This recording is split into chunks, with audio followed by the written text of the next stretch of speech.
Hello दोस्तों, नमस्कार। I hope सब अच्छे होंगे और आप सबकी तैयारी अच्छे से चल रही होगी, ऐसे मैं उम्मीद करता हूँ। दोस्तों, आज हम बात करेंगे आरपीएफ कांस्टेबल भर्ती 2025 की, जिसके एग्ज़ाम डेट आ चुकी है, नोटिफिकेशन आउट हो चुका है। आप भी डाउनलोड कर सकते हैं, देख सकते हैं, सरकारी रिजल्ट पर आ चुका है जो कि ऑफिशियली है। 2 मार्च से 20 मार्च तक आपका एग्ज़ाम चलने वाला है। दोस्तों, सबसे मेन चीज़ है कि जो मैंने एग्ज़ाम के दौरान इस दौरान जो 1 डेढ़ महीने पहले की जो स्ट्रेटजी होती है वो क्या होती है। हमें नया तो कुछ पढ़ना नहीं है, यदि हम नया पढ़ेंगे तो पुराने वाले का रिवीजन भी नहीं होने का। जो हमने थोड़ा बहुत पढ़ा है, 2 3 बार रिवीजन भी करा है, उसका हमें रिवीजन करना बहुत ही महत्वपूर्ण है। वही हमारे लिए कारगर साबित होगा, वही हमारे मार्क्स बढ़ाएगा, वही हमारे मेन एग्जाम में मार्क्स बढ़ाएगा और वही मॉक टेस्ट में। तो हमें नया तो कुछ पढ़ना नहीं है, नए की तरफ हमें बिल्कुल नहीं दौड़ना है, ना ही कोई बुक लेकर आनी नहीं। सिर्फ और सिर्फ हमें उसी पर काम करना है जो हम पढ़ चुके हैं, जो हमने नोट्स बनाए हैं या फिर जो चैप्टर हम पढ़ चुके हैं। दूसरी बात दोस्तों, जब मैं पढ़ रहा था तो मैंने जो है ना बहुत सारे एग्ज़ाम क्लियर हुए। जैसे जो है ना रेलवे ग्रुप डी हो गया, एनटीपीसी का दिया अच्छे से हुआ, या फिर जो सीपीओ का हुआ, दिल्ली पुलिस का हुआ, और जो है ना फॉरेस्ट गार्ड का हुआ, या फिर एएमडी का हुआ, और जो है इलाहाबाद हाई कोर्ट का हुआ, और जो है ना सीआरपीएफ एससीएम का हुआ। तो इस तरीके से, और जो है ट्रेड्समैन का हुआ। तो क्या होता था जब मैं एग्ज़ाम के दौरान था ना स्ट्रेटजी में, तो तब मेरा होता था कि जैसे ही एग्ज़ाम आया उससे 1 महीने पहले जो चीज़ें मैंने पढ़ रखी है ना उसका रिवीजन कर दिया एक बार रिवीजन बहुत जल्दी से। जैसे कि मैथ का लगभग जो है 3 4 दिन लिए, जो है मैथ कंप्लीट कर दिया, जो है ना फिर 3 4 दिन लिए, फिर जो है रीजनिंग के बाद रिवीजन कर दिया, और जो नोट्स बनाए हैं या फिर जो भी बुक्स में हमने हाईलाइट किया उनको हमने 4 5 दिन में उन्हें पढ़ दिया। तो पता लगा कि लगभग 15 दिन में हमारा पूरा कंप्लीट का रिवीजन हो गया। तो रिवीजन को, और रिवीजन करने के बाद में फिर हमने मॉक टेस्ट लगाने स्टार्ट कर दिए और मॉक टेस्ट का एनालिसिस करा। अभी सबसे बढ़िया क्या चीज़ है, जो आरपीएफ एसआई का जो एग्ज़ाम हुआ है ना, उसमें टेक्स्ट बुक के ऊपर वो सारे के सारे 2024 के जो 15 सेट पड़े हुए हैं, क्योंकि 15 शिफ्टों में लगभग उसमें एग्ज़ाम हुआ है, तो 15 सेट हैं। उनकी आपको जीएस और मैथ एक बार देख लो, दिन में एक बार उसे लगा लो, कि उसमें आपको एनालिसिस हो जाएगा कि किस किस टॉपिक से क्वेश्चन पूछे हुए हैं और कौन सा टॉपिक मेरा वीक है। तो आप उसी पर काम करोगे फिर। या फिर जो भी चैप्टर थे, मान लिया मैथ के हैं, तो मैथ के जो है ना परसेंटेज से जो है कितना सवाल आए, और या फिर सीआई एसआई से कितने कितने क्वेश्चन आए, या फिर जो है ना रीजनिंग से कौन कौन से चैप्टर से जो है ना हमारे जो क्वेश्चन बने थे, और कौन सा मेरा वीक है। तो इन चीज़ों पे आपको जो है काम करने की ज़रूरत है। अब ऐसा नहीं है कि मॉक टेस्ट हम लगाए जा रहे हैं और एनालिसिस कर रहे हैं, एक नहीं, दो नहीं, तीन नहीं, 4 मॉक टेस्ट लगा दिए, बस मॉक टेस्ट लगा नहीं।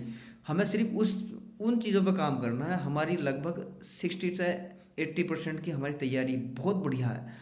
और यदि हमारे मार्क्स जो है 60 या 70 आ रहे हैं, या 80 आ रहे हैं मॉक टेस्ट में, या 90 आ रहे हैं, तो हम ना क्यों ना 100 या 105 करें।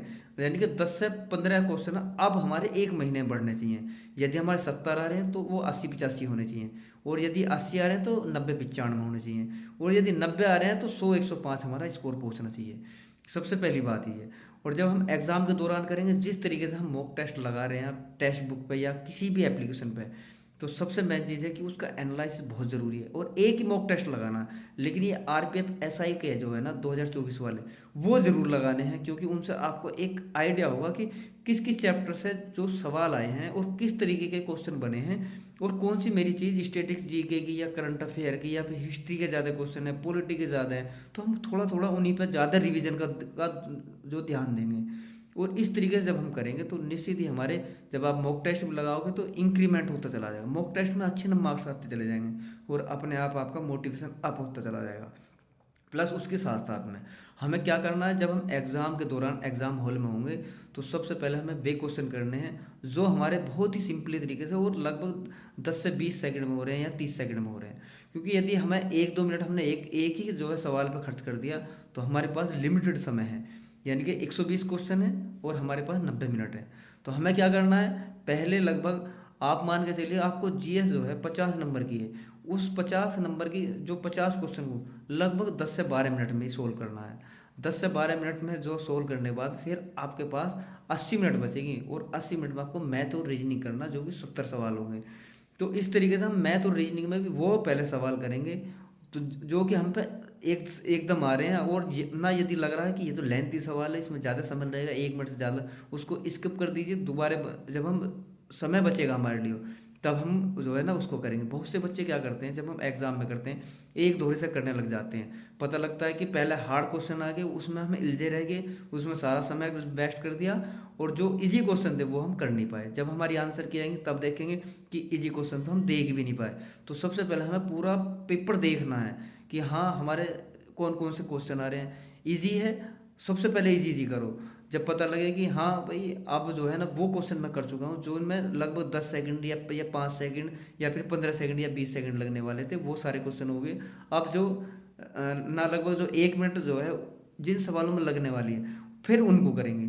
और जो फिर जो समय बचेगा एक बार देखते हैं नो भाई जो बचा है अब उसको कर लेते हैं। तो इस तरीके से ज़रूर हमें फॉलो करना है जब हम एग्ज़ाम में करें, और इसी स्ट्रेटेजी को आप मॉक टेस्ट में लगाओ, क्योंकि वो रूटीन में तभी आएगी। यदि हम यहाँ एक दूसरे से कर रहे हैं तो वहाँ भी एक साथ ही करेंगे, तो यहाँ भी हम स्किप करने वाला जो है ना चांस लें। और मेन चीज़ है जब हम एग्ज़ाम करें तो जो है ना जीके में हम, जीके हो चाहे मैथ हो या रीजनिंग हो, यदि हमारे मैथ और रीजनिंग में तो डायरेक्ट जो है ना वैल्यू ही आती है, और जीएस में जो है हम थोड़ा सा उसमें रिस्क भी लेंगे, यानी कि उसमें तुक्के मारेंगे। तुक्के तब मारेंगे जब हम दो ऑप्शन को एलिमिनेट कर देंगे। जो हमारा 50-50 का चांस होगा उसमें हम ज़रूर उसे टच करेंगे, चाहे हमारा वो सही हो या गलत हो। यदि हमने दो ऑप्शन उसमें एलिमिनेट कर दिए कि ये तो हो ही नहीं सकते और दो में इनमें डाउट है, तो उनमें आपको जो सही लगता है उसको आप जो है ना 100% टच कीजिए। तो उसमें जहाँ तक पॉसिबिलिटी होगी, जो आपका पहला बार में क्लिक करेगा ना कि हाँ ये हो सकता है ए, तो वो ए ही होगा उसमें जहाँ तक पॉसिबिलिटी है, और वही ऑप्शन होगा क्योंकि हमने पढ़ रखा वही क्लिक कर रहा कहीं ना कहीं।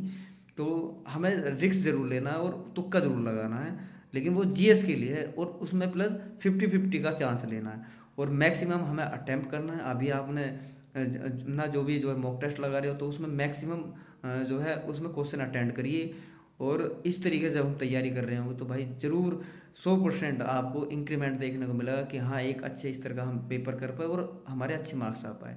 तो दोस्तों आपको भी यही स्ट्रेटजी फॉलो करनी है, और लग जाइए, रात दिन एक कर दीजिए। आपके पास में 1 से 1.5 महीना, अभी 1 महीना मान के चलिए, तो अभी 1 महीना, तो इसमें जितना आप समय दे सकते हैं उतना पढ़ाई के लिए दीजिए। धन्यवाद दोस्तों, जय हिंद, जय भारत।